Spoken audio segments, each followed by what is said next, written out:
So I saw a ritual. There were several people in red and black robes. It was on these robes. It was like silk, hooded silk robes, red on one side, black on the other side. One of the guys, he was sitting down in this chair, and it was like a transfer of power uh, was going to take place, and he was the head of this, and he was going to be passing this power over to a female. All of his thoughts, all of his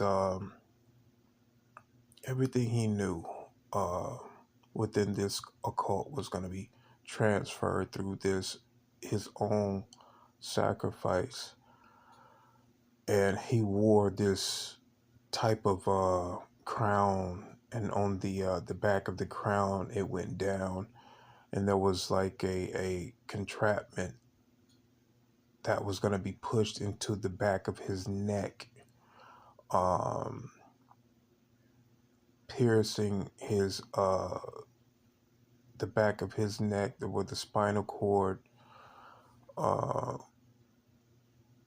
is at. And this girl, the girl that was going to be taking his place, the girl that was going to be taking his place had to do this. She had to be the one that pushed this, almost like a knife on the end of this, the back of this crown.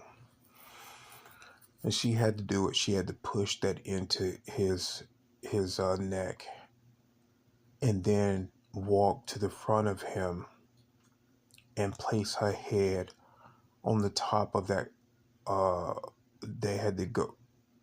They had to touch foreheads, and I think once that happened, it was significant for them to transfer this power over to her.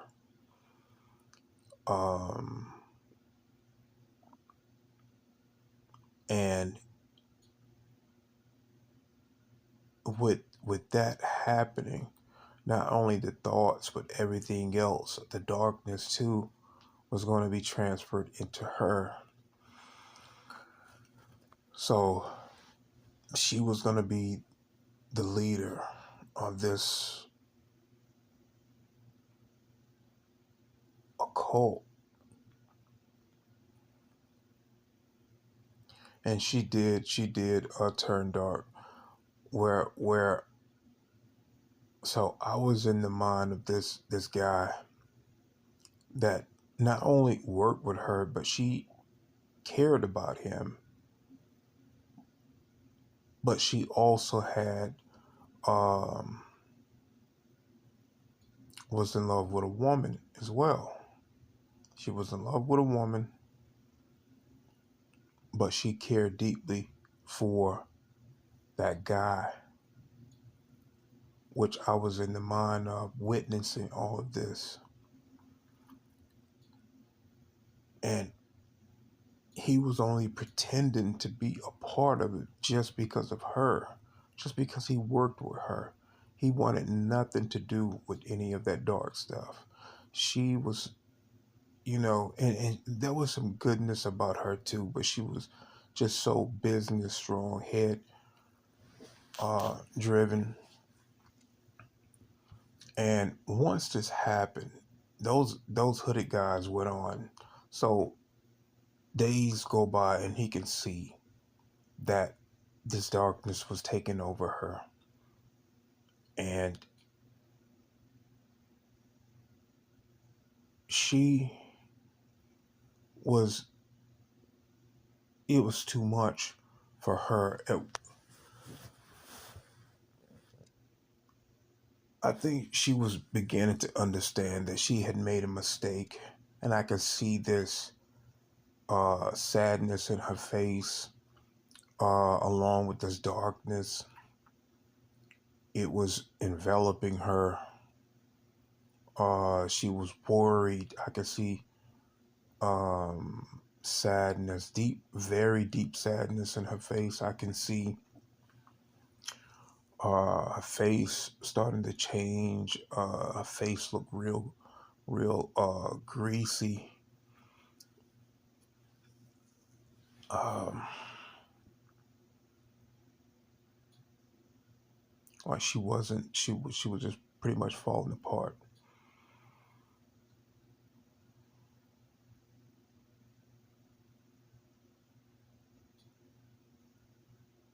But I could see and sense and feel the darkness within her, trapped, and she didn't really know what to do with it. She knew that she made a mistake. She knew she made a mistake. Even as this guy, the guy that was sitting down in the chair, the one that was passing the power over, he was already dying from this darkness. It was already going to be done, and he needed to pass this on to someone. And that's what they do. They pass this on to the next person, uh, someone that they feel can carry this crap within them. But anyway, once, so she was on the ground, with her hands down and looking sad, hunched over. And I walked over to her and I began, to talk. At first, I really did not want to be nowhere near her. And she knew, because she started to wear this crown as well. She started to wear this crown, and the darkness in her picked up on me being deceptive to her. Like I was not going to be loyal to what was going on. And she picked up on um, that, and she wanted to touch my forehead to see. And I did not want her to know that, because I felt like if she knew, she was probably going to, do something bad to me. But when this happened, and I was holding her, I kept my head to the side because I didn't want my forehead to touch her forehead. She would have definitely knew that I was not wanting to be a part of this darkness with her. Um, but she kept wanting to touch foreheads. And then a part of her, I picked up psychically, a part of her did not want to touch my forehead because she already knew. She already knew. And she was beginning to cry because she knew that she was going to lose me. And I could feel the presence of those occultists. They wasn't there anymore, but I could feel their presence around. And so I said to myself, I was not going to let the darkness take her.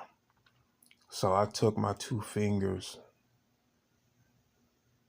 and I touched her third eye, breaking the darkness over her, and allowing her to return back to the light. And after that was over, I came back.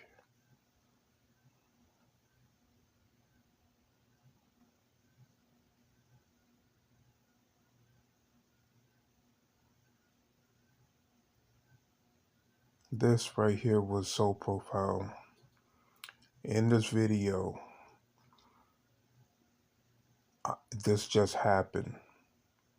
And I'm coming back, so I don't have a visual picture of myself. But I want to leave you guys with a love, honor, and respect all of you guys. Have a good day.